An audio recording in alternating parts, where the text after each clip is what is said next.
In 1973, 120 descendants of the richest man in American history gathered for a family reunion. Not one of them was a millionaire. The Commodore's fortune, once valued at $100 million, equivalent to $2.5 billion today, had vanished in 4 generations. But this is not a story about losing money.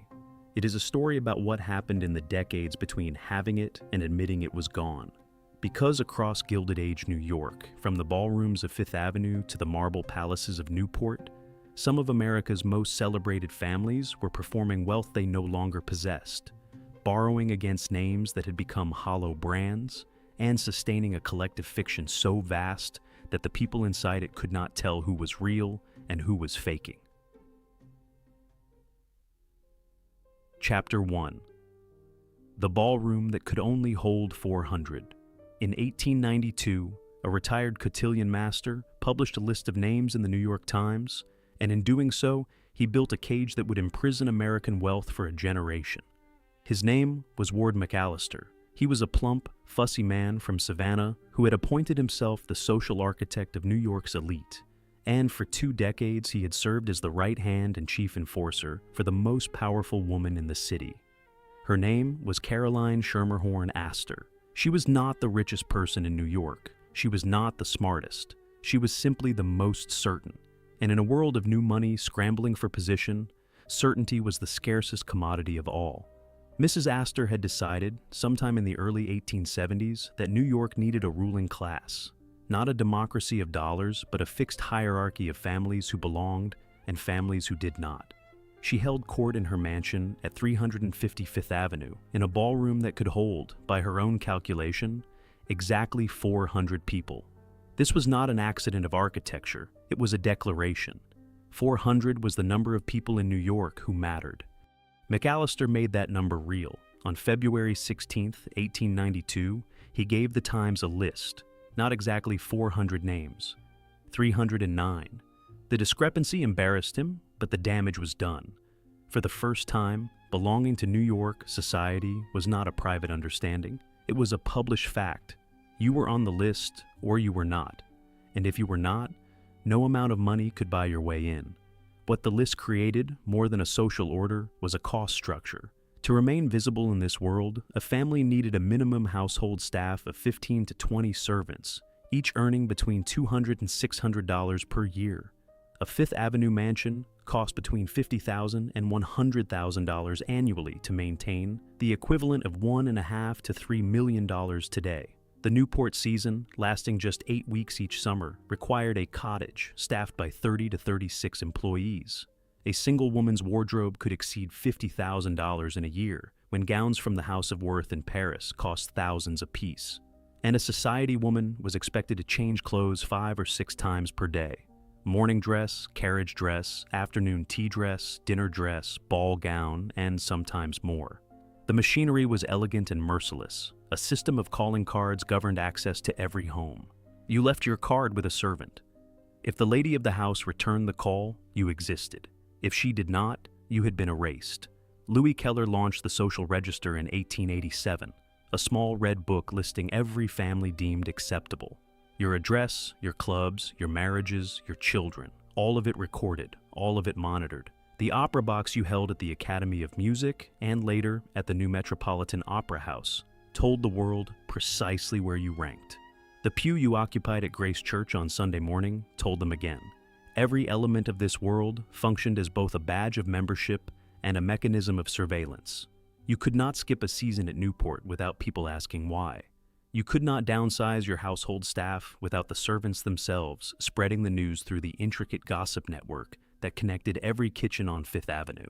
You could not wear last year's gown to Mrs. Astor's ball without every woman in the room noting it in the mental ledger she kept behind her smile.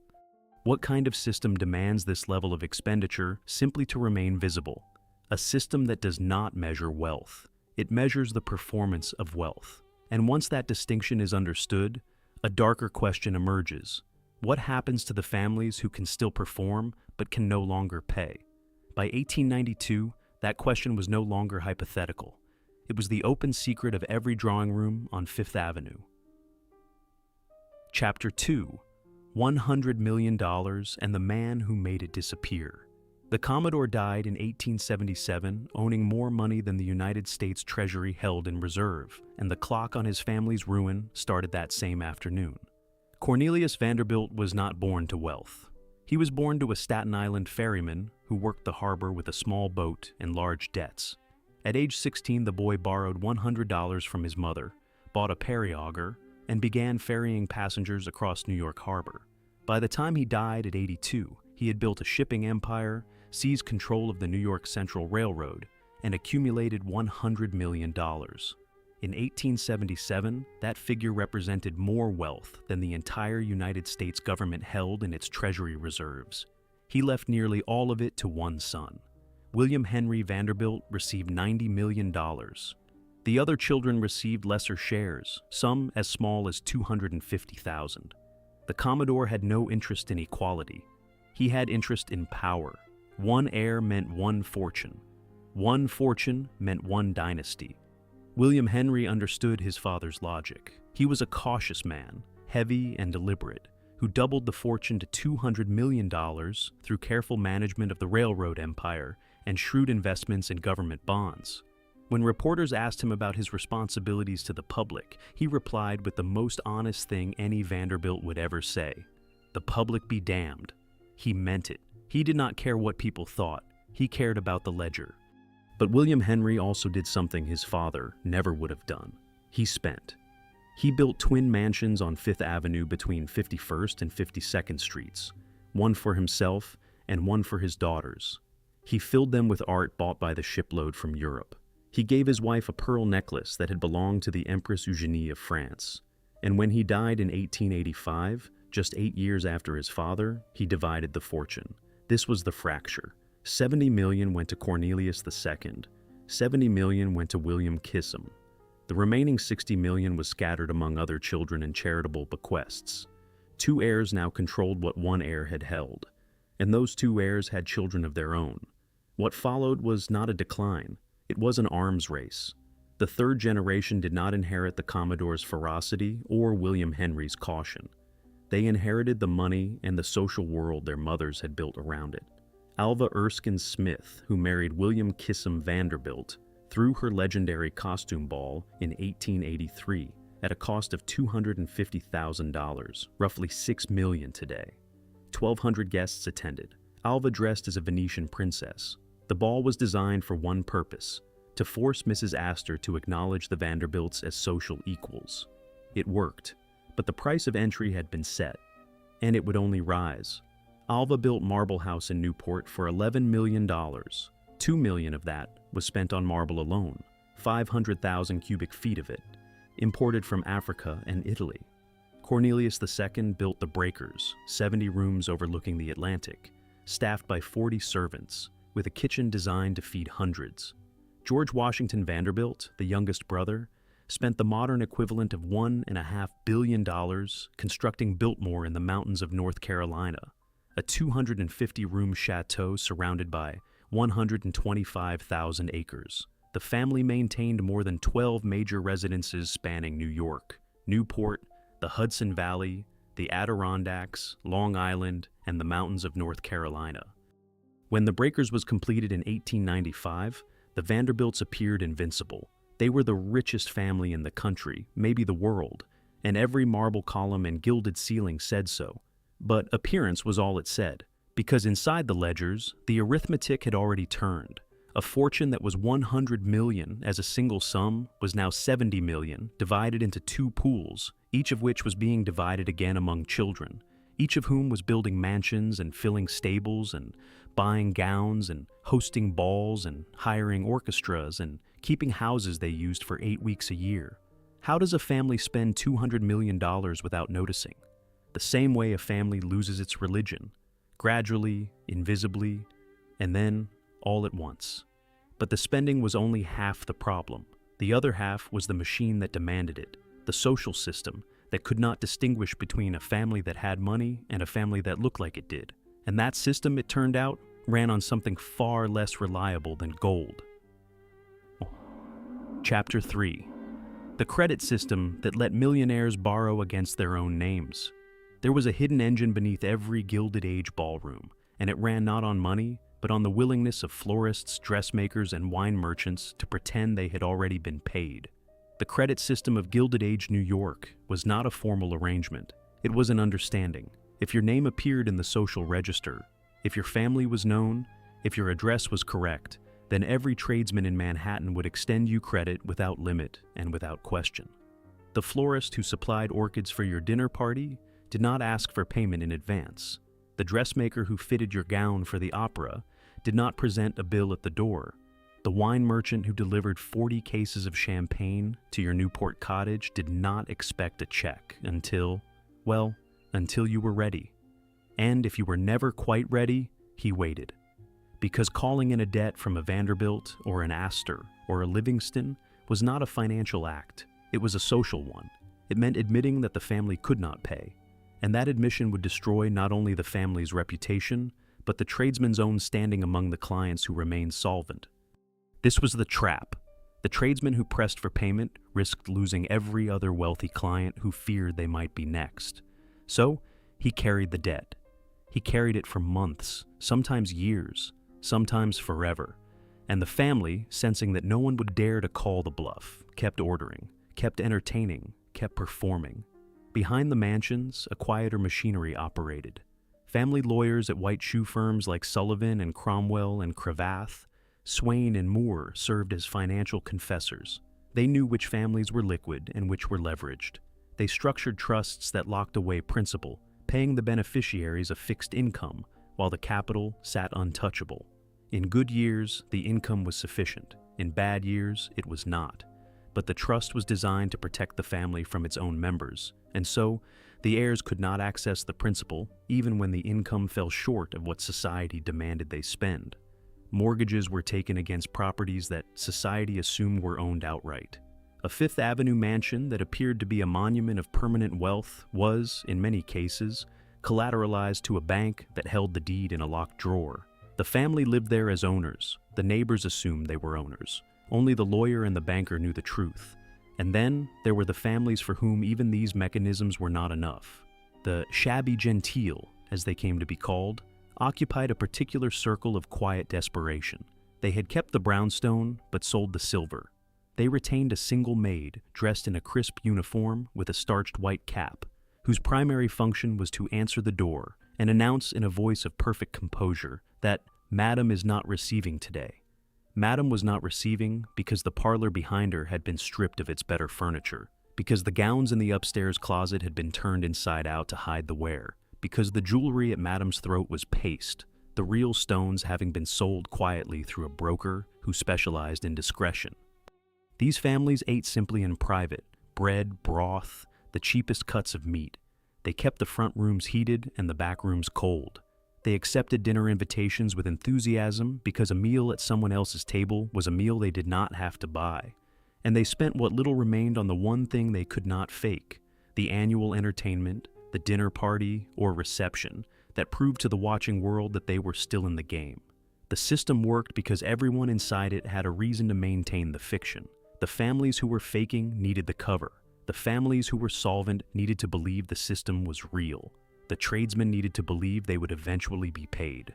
The lawyers needed to keep their clients. And the social arbiters, the Mrs. Astors and Ward McAllisters, needed to believe that their judgments about who belonged were based on something more permanent than a line of credit. By 1890, the machinery was humming at full capacity. Newport glittered, Fifth Avenue gleamed, the opera boxes were full, the calling cards circulated. And if you had stood in Mrs. Astor's ballroom during one of her January balls, surrounded by diamonds and orchids and the rustle of Worth gowns, you would have been unable to tell by looking which families in the room were rich and which were merely performing the memory of wealth. The question no one asked, because asking it would have destroyed everything, was simple.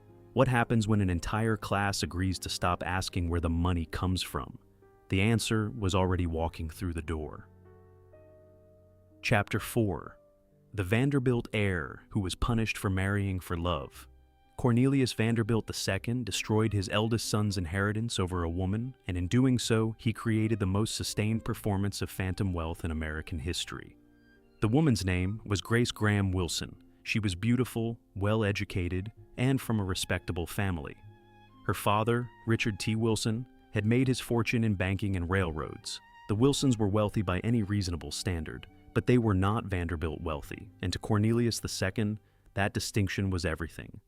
His eldest son, Cornelius Vanderbilt III, known as Neely, met Grace at a ball in the summer of 1895. He was tall, serious, a Yale-educated engineer with a genuine interest in mechanical invention. She was poised and sharp. They fell in love. And when Neely told his father he intended to marry her, the old man's reaction was immediate and absolute. No. Cornelius II did not merely object. He raged. He summoned the family. He issued ultimatums. The problem was not Grace herself. The problem was control. Vanderbilt marriages were not love matches. They were mergers. They were strategic instruments designed to consolidate wealth and cement alliances. For the eldest son, the heir to the greatest share of the fortune, to choose his own wife based on personal affection was an act of rebellion against the fundamental logic of the dynasty. Neely married Grace anyway, on August 3, 1896, in a small ceremony witnessed by few family members. His father's response arrived in the form of a revised will. When Cornelius II died of a cerebral hemorrhage in September 1899, the terms were devastating. The bulk of the estate, some $70 million, went to the younger brother, Alfred Gwynne Vanderbilt. Neely received a trust fund of roughly $1 million and the family's New York residence at 1 West 57th Street. $1 million against $70 million. The mathematics of disinheritance were brutal. Neely's brother Alfred, reportedly uncomfortable with the disparity, reached a private compromise. The exact terms were never fully disclosed, but Neely's share was increased, possibly to $6 or $7 million. It was a fortune by any ordinary measure, but Neely was not ordinary. He was a Vanderbilt. And the cost of being a Vanderbilt, as the world understood the name, was extraordinary. Here was the arithmetic of his prison. To maintain the standard expected of a senior Vanderbilt, Neely needed an annual income of at least $250,000. His trust, even after the compromise, generated far less. The New York house alone cost tens of thousands per year to operate. The Newport presence, though he would eventually sell the family cottage at Beaulieu, required constant outlay. Servants, carriages, clothing, entertaining, club memberships, charitable obligations, travel to Europe in the appropriate class, on the appropriate ships, staying at the appropriate hotels. Every dollar spent was a performance. Every dollar not spent was a confession. So Neely performed. He and Grace continued to appear at the opera. They entertained. They attended the right events, wore the right clothes, and moved through the right circles. Grace, in particular, became known as a fierce social presence, a woman who would not allow anyone to pity her. She dressed impeccably. She hosted with confidence. She looked every matron on Fifth Avenue in the eye, as if daring them to suggest that the Vanderbilt name she carried was worth less than it appeared. Behind the doors, the reality was different. Neely invested in business ventures that repeatedly failed. He filed patents for inventions that never found markets. He served as a brigadier general in the New York Guard during the First World War, a distinguished record that earned him respect but no income. His talents were real. He was genuinely curious, mechanically gifted, and personally brave. But the world did not pay him for his talents. The world paid attention to his name, and his name demanded a performance his bank account could not fund. The couple borrowed. They leveraged. They made arrangements with tradesmen who, as always, were willing to carry the accounts of anyone named Vanderbilt.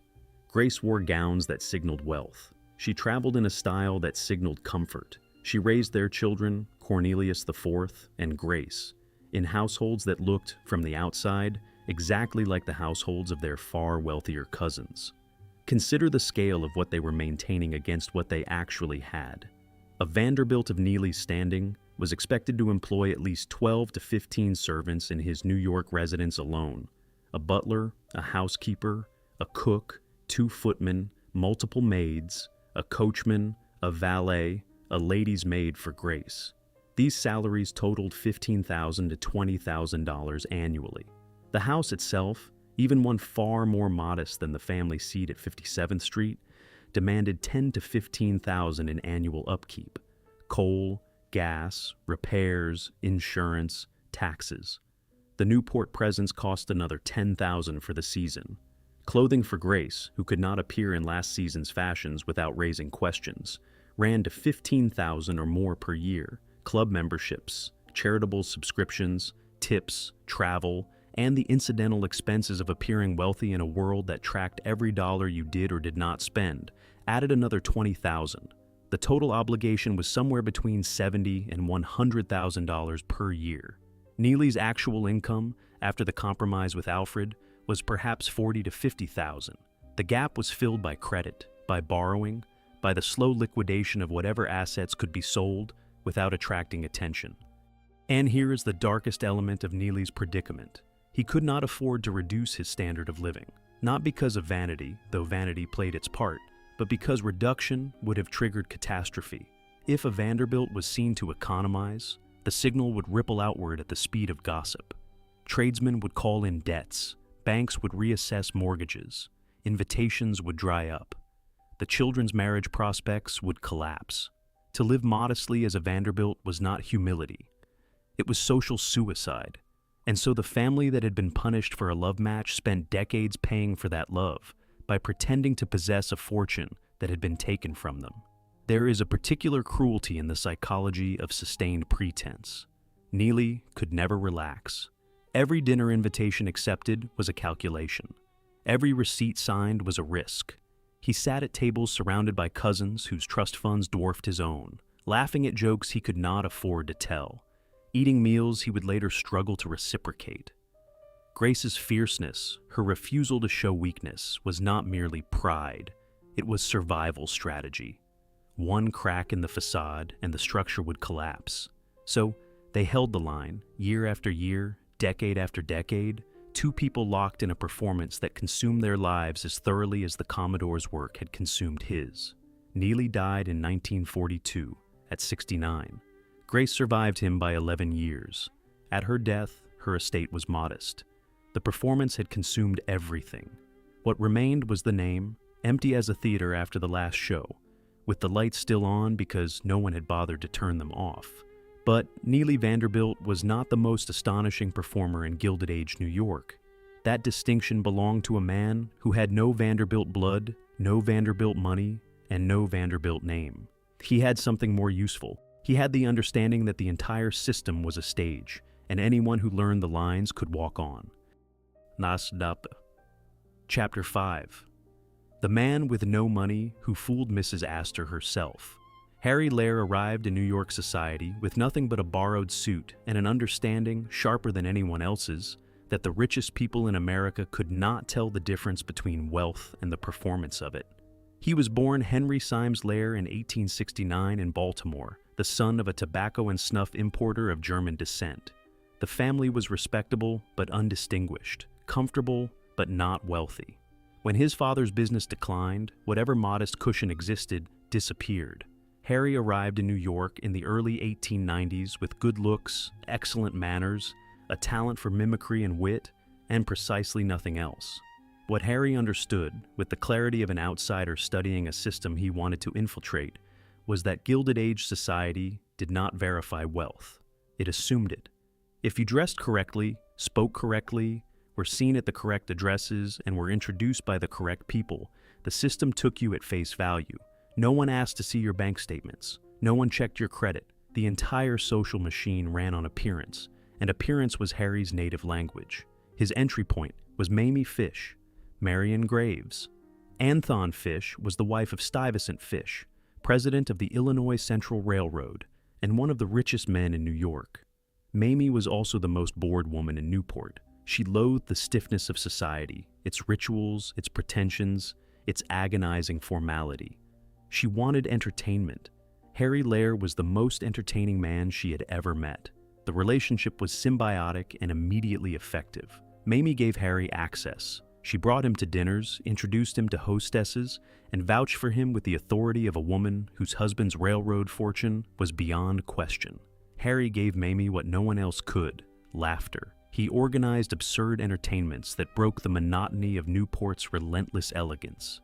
He threw the infamous dinner party, where the guest of honor was a dog, seated at the table in a diamond collar, served a multi-course meal on fine china. He commandeered a Newport trolley car one evening, filling it with screaming socialites while he hung from the rails shouting, "All aboard for the cemetery." Mamie loved every minute of it. Mrs. Astor loved him too. The grande dame of New York society, the woman who had spent 30 years curating the most exclusive guest list in American history, found Harry Laird delightful. He flattered her with exquisite precision. He sensed what she needed, a companion who treated her authority as sacred, while making the exercise of it feel like fun rather than obligation. Harry became a regular at her dinners, a fixture at her balls, a presence so constant that his absence would have been noticed more than his attendance. By the late 1890s, Harry Laird was the acknowledged king of the Newport season and the unofficial fun maker of society. He attended every major event. He was photographed, discussed, and imitated. He spent money freely on clothes, gifts, and entertainments. Where the money came from, no one asked. It was assumed. Assumption was the currency that never ran out. Then, in 1901, Harry made the move that would define and eventually destroy him. He married Elizabeth Wharton Drexel. Elizabeth was 27 years old, the widow of Harry Drexel, and the inheritor of a substantial fortune from the Drexel banking dynasty of Philadelphia. She was petite, earnest, and genuinely in love with the charming man who had courted her with apparent devotion. The wedding was a society event. The congratulations were lavish. The future appeared golden. On their wedding night, in their suite at the hotel, Harry Laird closed the door, turned to his new wife, and told her the truth. He had no interest in women. He had never had any interest in women. The marriage would not be consummated. It would never be consummated. He had married her for her money. She would maintain the appearance of a happy union. She would fund his social career. She would smile at dinners and stand beside him at balls and play the role of the adoring wife. And if she objected, if she breathed the word of the truth to anyone, the scandal would destroy her. A divorced woman in 1901 was a ruined woman. A woman who admitted her husband had married her for money was a laughingstock. A Catholic woman who sought annulment would face ecclesiastical humiliation. Elizabeth was trapped. She was bound by her faith, her fear of scandal, and the social machinery that punished women who made private failures public. So she complied. For 23 years, she maintained the fiction. She paid Harry's bills. She hosted his parties. She watched him charm every room they entered while she sat in silence, smiling, the most expensive prop in Gilded Age society. Harry continued his ascent. He traveled to Europe with the wealthiest Americans. He befriended royalty. He spent Elizabeth's money on clothes and travel and gifts for people who assumed the money was his. And the system never questioned him, because to question Harry Laird was to question the system's own ability to judge who belonged. If Harry was a fraud, what did that say about everyone who had embraced him? He died in 1929 in Paris. The marriage had lasted 28 years. Elizabeth survived him by many more, and in 1935, she published a memoir titled King Lear and the Gilded Age. In it, she told the truth, all of it. The wedding night, the loveless years, the money, the performance. Society was horrified, not because they had been fooled, because they had been told. If a man with nothing, no money, no family, no claim to any fortune, could stand at the center of this world for 3 decades and no one could tell the difference, then what did this world actually measure? What was it testing, if not wealth? What was it rewarding, if not breeding? The answer was performance, and performance alone. But Harry Laird used the system for himself. There was a far larger industry that used the same machinery for a different purpose: the export of daughters across the Atlantic, not to gain prestige, but to hide the fact that there was nothing left at home. Chapter 6. The Daughters Sold. Across the Atlantic to hide the family debt. On November 6, 1895, Consuelo Vanderbilt wept behind her veil, while the Duke of Marlborough, who had skipped the rehearsal but attended the financial settlement, sailed home atop a heap of American money. She was 18 years old. She had been in love with someone else, a young man named Winthrop Rutherford, tall and handsome and entirely unacceptable to her mother. Alva Vanderbilt, newly divorced from William Kissam and burning with the need to secure her position through her daughter's marriage, had locked Consuelo in her room, threatened to kill Rutherford, and faked a heart attack to break the girl's resistance. It worked. Consuelo agreed to marry Charles Spencer Churchill, the 9th Duke of Marlborough, a man she barely knew and did not love. The financial settlement was precise. The Vanderbilt family provided the Duke with shares of Beech Creek Railroad stock, valued between $2.5 million and $4.25 million, generating a guaranteed annual income of roughly $100,000. This was not a gift of love. It was a purchase price.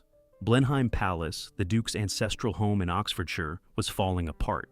Its roofs leaked, its walls crumbled, its debts were enormous. The Duke needed American money, and Consuelo was the vehicle of its delivery. On the honeymoon, the Duke told Consuelo what Harry Lair would later tell Elizabeth Drexel, the truth. He had married her to save Blenheim. There was no pretense of affection. There was a transaction, and Consuelo was the commodity. But Consuelo's story, however devastating, was not unique. It was an industry. Between 1870 and 1914, 454 American heiresses married European nobles, according to the 1915 publication titled Americans.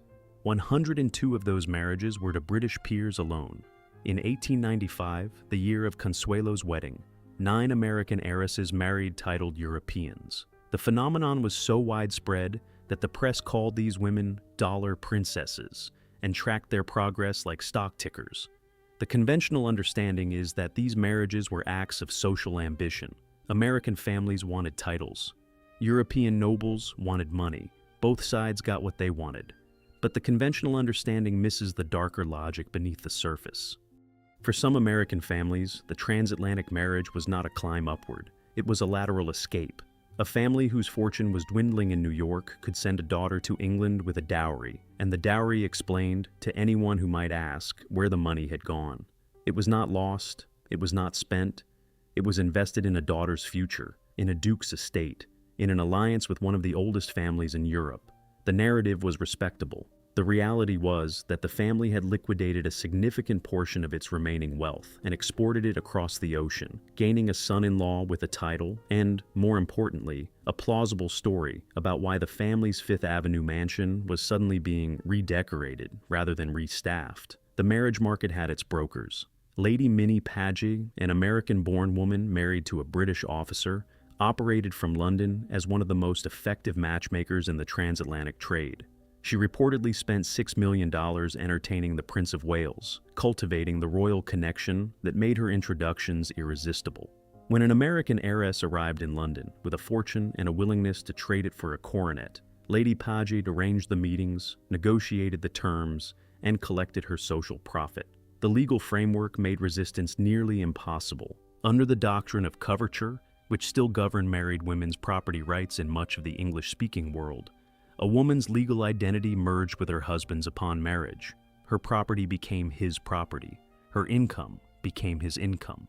Consuelo could not control how her dowry was spent. She could not prevent the Duke from using her money to repair Blenheim while she sat in its cold rooms, lonely and far from home.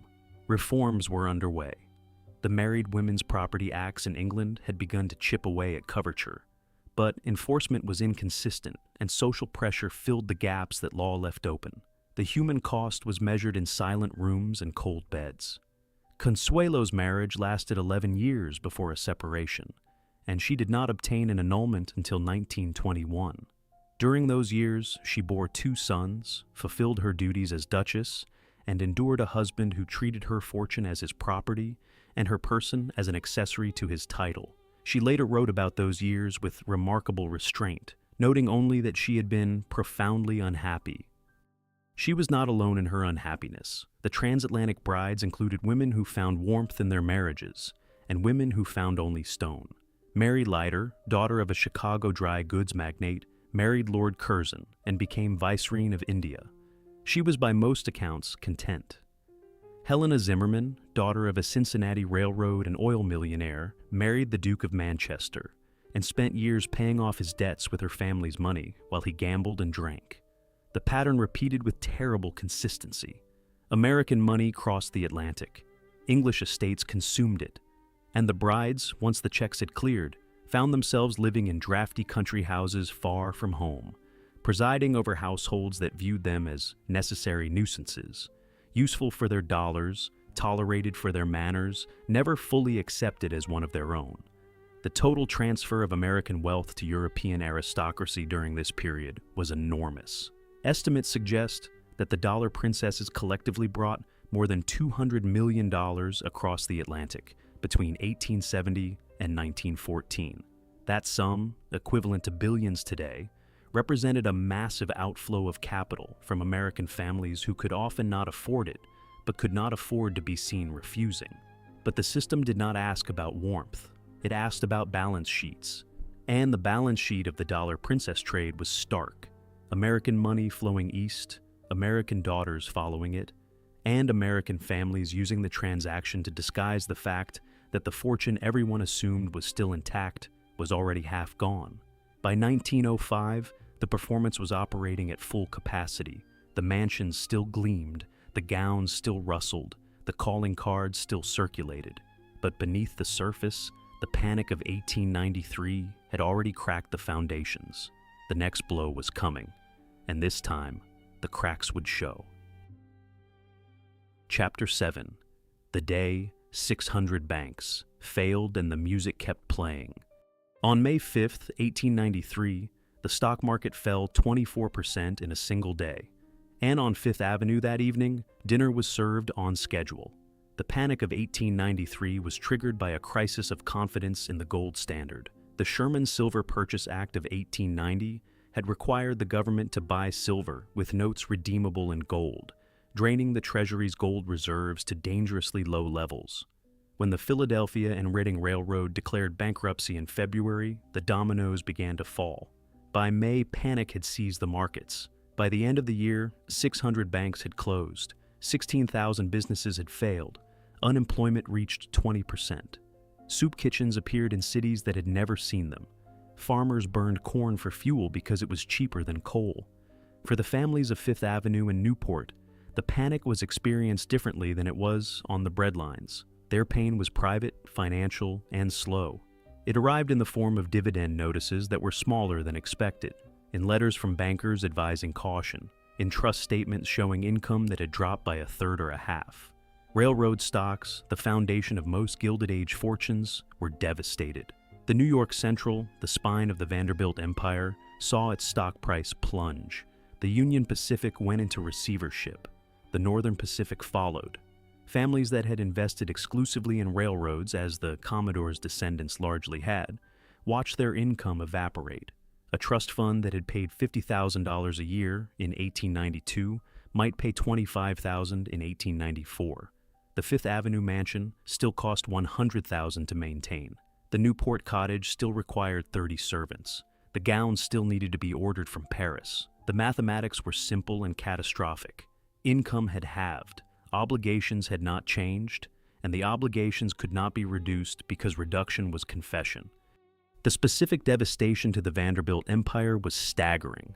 New York Central stock, which had traded above $120 per share before the crash, fell below $100.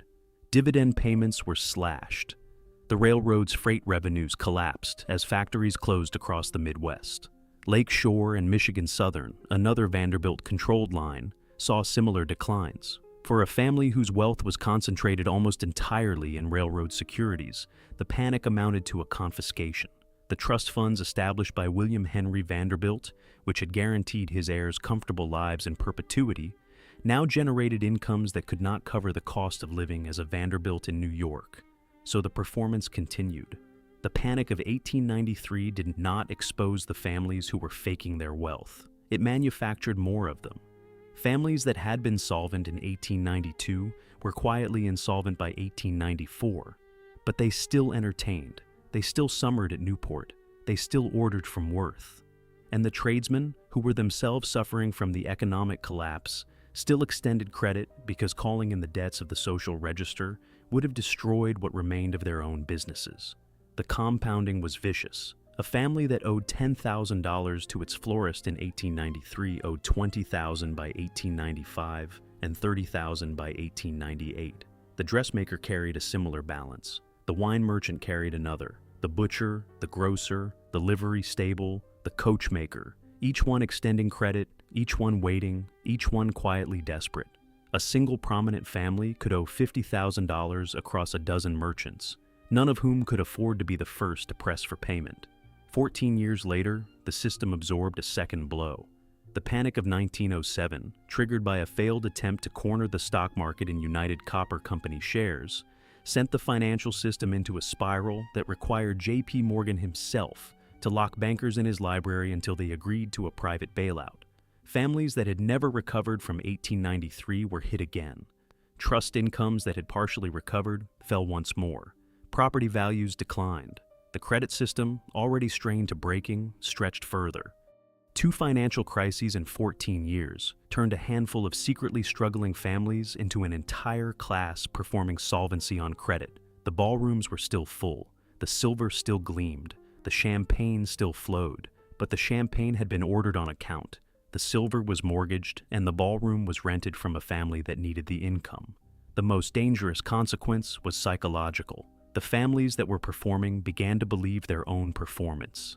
A man who wakes every morning in a mansion, dresses in tailored clothes, rides in a carriage to his club, and returns home to a dinner served on porcelain, begins to forget that the mansion is mortgaged, the clothes are unpaid for, the carriage is leased, and the porcelain is the only thing he owns outright because it has no resale value. The generation that would inherit this hollowed world was already being born, and among them was a young man whose relationship with money would make his family's decades of careful performance look like amateur theater. Chapter 8. $70,000. Lost before midnight on his 21st birthday, Reginald Vanderbilt inherited $15.5 million, and the only question was whether the gambling or the drinking would destroy it first. He was born in 1880, the 5th child of Cornelius Vanderbilt II and Alice Gwynn Vanderbilt. He grew up at the Breakers, that 70-room palace overlooking the Atlantic, surrounded by servants who anticipated his every need, and parents who set no boundaries on his behavior. He attended Yale, but did not excel. He was handsome, charming, and entirely unequipped for the only task the Vanderbilt fortune required of him, the discipline to preserve it. On the night of his 21st birthday, January 18th, 1902, Reginald went to the track. Horse racing was his passion, his obsession, the lens through which he saw the world. He bet with the recklessness of a man who had never been told no, who had never needed to calculate, who had never understood that money was a finite thing. By midnight, he had lost $70,000. In today's currency, roughly $2.5 million. Gone before the candles on the cake had cooled. It was not an aberration. It was a preview. Reginald's relationship with horse racing went beyond gambling. He maintained elaborate racing stables, breeding operations that demanded constant capital. The Sandy Point Farm in Virginia was his primary establishment, housing dozens of thoroughbreds, employing trainers and grooms and veterinarians, consuming money the way a furnace consumes coal, steadily, silently, and without end. Annual stable costs ran to hundreds of thousands of dollars in an era when a factory worker earned $500. And then there was the drinking. Reginald drank heavily from a young age, and the drinking worsened through his 20s and 30s with the steady momentum of a locomotive on a downhill grade. Doctors warned him. Family members urged restraint. The warnings were ignored, with the serene confidence of a man who had never experienced a consequence. His first marriage, to Kathleen Nielsen in 1903, produced a daughter and then a divorce.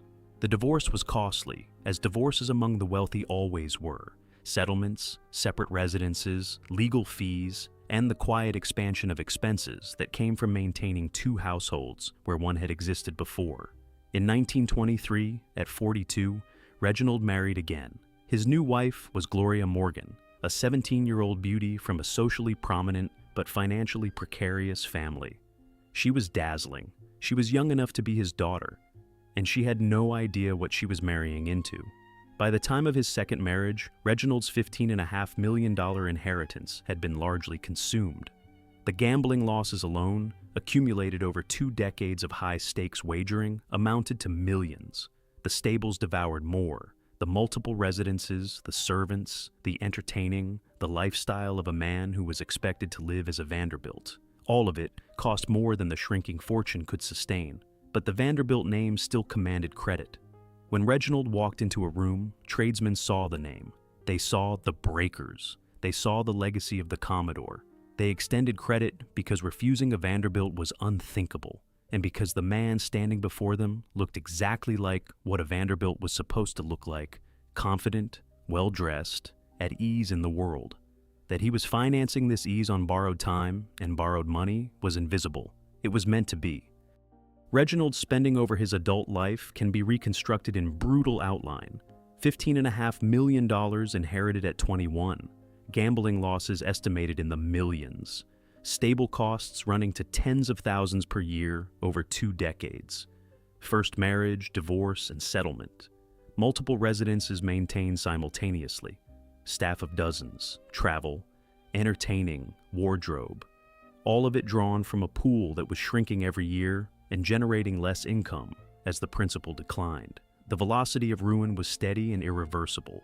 A fortune that should have lasted generations was gone in one, and the system around Reginald was structurally incapable of stopping it.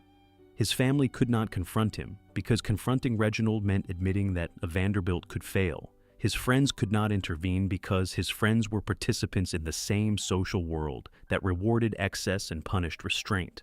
The tradesmen could not refuse him because his name was their guarantee. And society could not acknowledge what was happening because the mythology of old money permanence, the idea that certain families were simply rich by nature, was the foundational lie upon which every invitation, every credit line, and every marriage negotiation depended. Reginald Claypool. Vanderbilt died on September 4, 1925, of gastrointestinal hemorrhage caused by liver cirrhosis. He was 45 years old. He left behind a young widow, a 1-year-old daughter named Gloria, and a fortune that had been reduced from $15.5 million to a trust fund of approximately $2.5 million. The daughter would grow up to become Gloria Vanderbilt, fashion designer, artist, and socialite. But before she could grow up, she would become the subject of the most sensational trial in Depression-era America, a trial that would finally rip the curtain away from everything. Chapter 9. The trial that proved the name was all that was left. In 1934, while millions of Americans could not afford to eat, the Vanderbilts went to court to fight over which of them deserved to spend a dead man's last money. Little Gloria Vanderbilt was 10 years old. She had no memory of her father. She had spent most of her short life in Europe, moved between Paris hotels, and rented villas by her mother, Gloria Morgan Vanderbilt, who had discovered that the income from Reginald's trust fund, roughly $100,000 per year, went much further on the continent than it did on Fifth Avenue. In Paris, $100,000 bought a glamorous life: servants, restaurants, travel. The appearance of wealth without the crushing overhead of maintaining the Vanderbilt name on its home soil. But little Gloria's aunt had been watching. Gertrude Vanderbilt Whitney, Reginald's sister, was a sculptor of genuine talent, the founder of the Whitney Museum of American Art, and a woman of enormous personal wealth. She had observed her niece's upbringing with growing alarm. The child was being raised by nurses while her mother socialized. The trust income, Gertrude believed, was being spent not on the child, but on the mother's European lifestyle. In the fall of 1934, Gertrude filed for custody. The case went to trial in the Surrogates Court of New York, and what followed was a spectacle that consumed the nation. The timing could not have been more devastating. The Great Depression was at its nadir. Millions of Americans were unemployed. Families were losing homes, selling possessions, standing in breadlines. And here were the Vanderbilts, in open court, fighting over the distribution of a dead man's trust fund, while their lawyers argued about whether $100,000 a year was adequate for a single child's upbringing. The trial testimony was sensational. Servants took the stand and described Gloria Morgan's personal life in Paris in detail that the tabloids reproduced with breathless excitement. There were allegations of heavy drinking, of romantic relationships, of parties that lasted until dawn while the child slept in another room. The nurse, Emma Sullivan Kieslish, testified that Mrs. Vanderbilt had neglected her daughter, that the child was anxious and unhappy, that she clung to her nurse because her mother was rarely present. Gloria Morgan's lawyers fought back. They argued that Gertrude Whitney, for all her wealth and cultural distinction, was attempting to kidnap a child from her own mother. They pointed to the hypocrisy of a family that had produced Reginald, a gambling alcoholic, now sitting in judgment of the woman he had married. The trust fund itself became a character in the trial. Reginald had left approximately $2.5 million in trust for little Gloria. The income, roughly $100,000 per year, was meant to support the child. Gloria Morgan's spending was documented in excruciating detail: the residences in Paris, the hotel suites, the servants, the wardrobe, the travel. The gap between what was spent on the child's direct care and what was spent on the maintenance of her mother's social position was glaring. The court ruled in Gertrude's favor. Little Gloria was placed in her aunt's custody. Her mother was granted limited visitation rights. The trust income was redirected. The Vanderbilt name, which had commanded credit and deference for 3 generations, had become a public spectacle, dissected in courtrooms and reproduced in tabloid headlines for a nation that was simultaneously starving and fascinated. The trial proved something that Newport and Fifth Avenue had spent decades denying. The Vanderbilt fortune was not a permanent condition. It was a diminishing resource, fought over by people who had contributed nothing to its creation and could agree on nothing except the necessity of spending it. The Commodore's $100 million had become Reginald's $15.5 million, which had become a $2.5 million trust, which was now the subject of a custody battle in which the real question was not who loved the child more, but who could be trusted to spend the money more slowly. 6 years earlier, in 1929, Harry Lehr had died in Paris. His death attracted modest notice. He had outlived his era. The Newport he had ruled was already fading, its great houses half empty, its seasons shorter, its guest lists thinner. But in 1935, Elizabeth Drexel Lehr published her memoir, and the modest notice became a roar. King Lehr and the Gilded Age told the truth about everything: the wedding night confession, the 23 years of loveless performance, the money she had spent to finance a man who had married her as a business transaction and punished her with indifference for nearly 3 decades. The memoir horrified the survivors of Gilded Age society. Not because they sympathized with Elizabeth, because her story proved what they had always feared, that the system could not tell the difference between real and performed. If Harry Lehr, a man with nothing, had fooled Mrs. Astor, then Mrs. Astor's judgment, the judgment upon which the entire social order rested, was meaningless. Both revelations, the Vanderbilt trial and the Lehr memoir, arrived at the same destination. The people inside the system had never been able to tell who was real. The machinery that claimed to sort the worthy from the unworthy had been running on faith, and the faith was gone. The collective fiction had become unsustainable, and now the wrecking balls were coming. Chapter 10: The Wrecking Balls That Came from Millionaires Row. By 1947, every Vanderbilt mansion in New York City had been reduced to rubble, and the furniture was sold at auction to pay debts that society had spent decades pretending did not exist. The demolitions began in the 1920s and accelerated through the 30s and 40s. The twin mansions William Henry Vanderbilt had built on Fifth Avenue were torn down in 1947, replaced by commercial office buildings. The mansion at 660 Fifth Avenue, home to William Kissam Vanderbilt, had already fallen. Cornelius II's massive chateau at 1 West 57th Street, the house Neely had inherited and could not afford, became a department store. One by one, the limestone palaces that had lined Millionaires Row between 51st and 59th Streets disappeared under the wrecker's ball, replaced by the glass and steel boxes that would define mid-century Manhattan. The auctions that accompanied the demolitions were both profitable and humiliating. Furniture that had cost millions to commission was sold for fractions of its original value. Paintings were dispersed, silver was melted. Tapestries that had hung in ballrooms went to collectors who displayed them in living rooms a tenth the size. The physical infrastructure of Gilded Age wealth was liquidated piece by piece, and the proceeds went to pay the debts that had accumulated during the decades of performance. 2 structural forces made the demolitions inevitable. The 16th Amendment, ratified in 1913, introduced the federal income tax. The Revenue Act of 1916 added the estate tax. Together, these instruments made dynastic wealth concentration mathematically unsustainable without active reinvestment and aggressive management. By 1918, the top marginal income tax rate had reached 77%.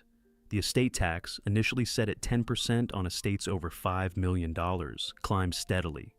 20% by 1924, 45% by 1932, 77% on the largest estates by 1941.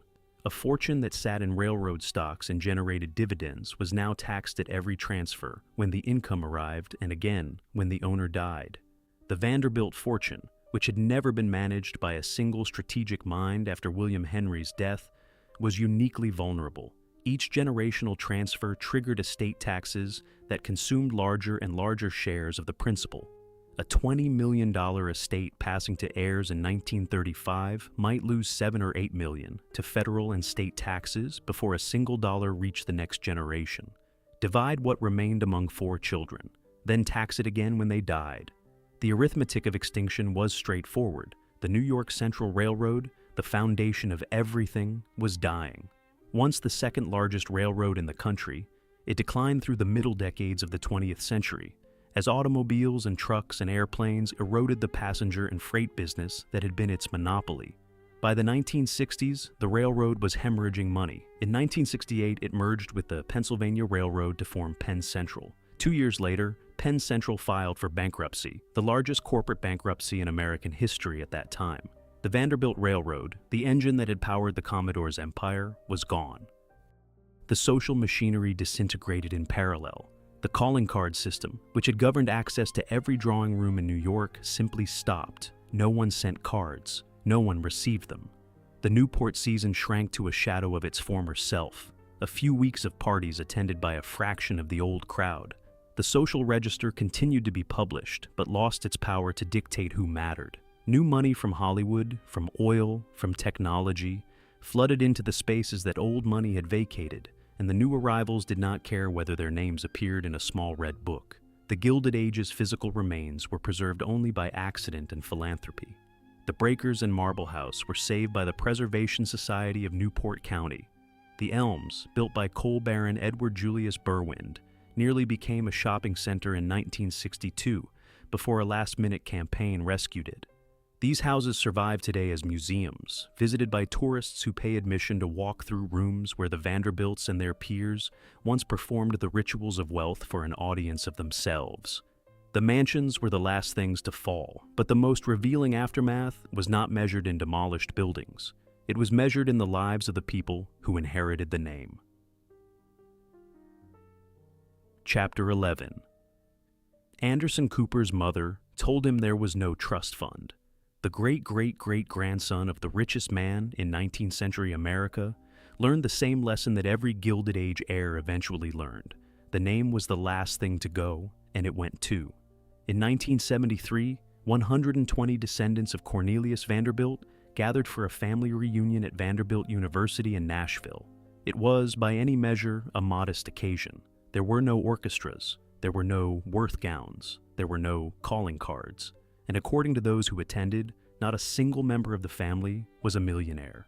4 generations, $100 million, equivalent to $2.5 billion today, gone. The mathematics of the vanishing were not mysterious. Division upon division upon division. Each generation split the fortune among more heirs. Each heir spent at a rate calibrated to a larger fortune than they actually possessed. Each tax event claimed a larger share. Each economic crisis eroded the investments, and no one, at any point, generated new wealth on the scale the Commodore had created. The founder's genius was not inherited. Only his name and his habits were. The habits cost money, the name cost even more.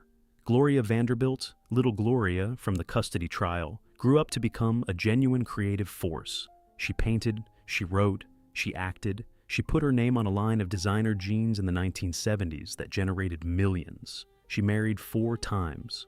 She lived in a townhouse in Manhattan. She was famous, glamorous, and present in public life for decades.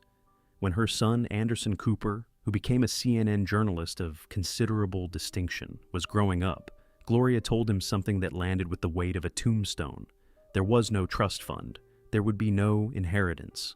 The Vanderbilt fortune, the money that had once exceeded the U.S. Treasury's reserves, was not there. It had not been there for a long time. Anderson Cooper later said publicly that he had always known he would need to make his own way, that his mother had made this clear, and that the expectation had been, in his word, liberating. Biltmore, George Washington Vanderbilt's 250-room chateau in the North Carolina mountains, is the sole Vanderbilt property still in family hands. It survives because the family transformed it into a business. Today it is the most visited house museum in the United States, attracting more than 1 million visitors per year who pay to see the rooms where the youngest Vanderbilt son spent the modern equivalent of $1.5 billion building a house he would occupy for barely a decade before his death in 1914. The Breakers, Marble House, and the Elms survive as museums in Newport, maintained by the Preservation Society. Visitors walk through their rooms in guided tours, admiring the marble and the gilt, reading plaques that describe the entertainments once held there. The houses are beautiful and empty, like shells on a beach, perfectly formed and entirely without life. What endures with genuine vitality is not the property or the money. Vanderbilt University, endowed by the Commodore's gift of $1 million in 1873, became one of the premier research institutions in the American South. The Whitney Museum, founded by Gertrude Vanderbilt Whitney, remains a leading institution of American art. These legacies persist because they were given away, separated from the family, placed beyond the reach of the division, and spending that consumed everything else. Elizabeth Drexel Laird's memoir endures as a primary source document of extraordinary value. Historians return to it not for gossip, but for its precise, unflinching account of what it felt like to live inside the machine as an unwilling participant. And Edith Wharton, who was not a Vanderbilt but who moved through their world with the eyes of a novelist and the precision of a surgeon, left behind the most penetrating literary record of the entire era. Her novel, The House of Mirth, published in 1905, follows Lily Bart from the heights of New York society to genteel poverty to death. Lily's trajectory, beautiful and doomed, performing a social role she cannot afford and cannot escape, is the trajectory of the Gilded Age itself. Wharton understood something the Vanderbilts never could, because she stood close enough to see but far enough to think. The performance was the trap. The cage was made of silk, and the lock was on the inside. Barfirst, Chapter 12. The secret was never any one family's bankruptcy. The Gilded Age's most closely guarded secret was not that certain families were broke. It was that the idea of old money itself was bankrupt. Consider the evidence this story has assembled. Harry Lair, a man with no fortune and no family name, stood at the center of America's most exclusive social world for 30 years.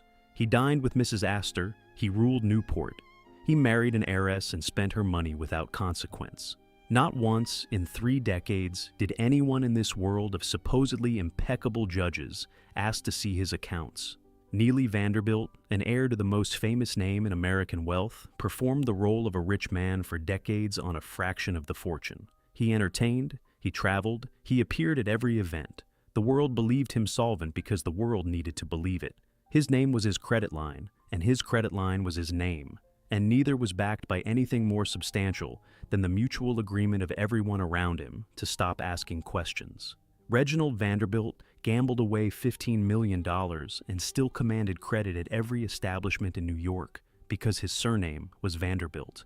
Tradesmen who would have sued a stranger into bankruptcy carried his accounts for years because the alternative, admitting that a Vanderbilt could not pay, was more frightening than the debt itself. Hundreds of families across the social register maintained the appearance of wealth on credit extended by merchants who could not afford to call the bluff. They kept the maid, they kept the gown, they kept the opera box, they kept everything that was visible and surrendered everything that was not. And the system protected them because the system needed them. Every family that dropped out of the performance weakened the fiction that sustained the rest. What then was old money? It was not a bank balance. It was not an estate. It was not land or stock or gold in a vault. It was a shared agreement, a collaborative fiction, a social contract maintained by every participant, because the alternative, admitting that wealth and breeding were performances rather than permanent conditions, was too threatening to the system to contemplate. The distinction between old money and no money was never a distinction of substance. It was a distinction of style, of manner, of the confidence with which you entered a room. It was the crispness of the maid's uniform, the quality of the calling card stock, the ease with which you declined an invitation you could not afford to accept. These were performances refined over generations, passed from mother to daughter like recipes for a dish no one could taste. And this is why the story matters beyond its period and its characters. Because the machinery did not die, it migrated. Credit reporting has replaced the tradesman's ledger. Bankruptcy law has replaced the family lawyer's discretion. Social media has replaced the social register. The specific instruments have changed. The underlying structure has not. The performance of wealth, the curation of an image designed to signal a status that may or may not exist, is arguably more widespread today than it was on Fifth Avenue in 1895. The leased luxury car in the driveway of a mortgaged house. The designer wardrobe purchased on credit cards carrying 24% interest. The Instagram feed showing vacations financed by debt, restaurants paid for with loans, a lifestyle sustained not by income, but by the willingness of modern tradesmen, banks, and credit card companies to extend credit against the performance of prosperity.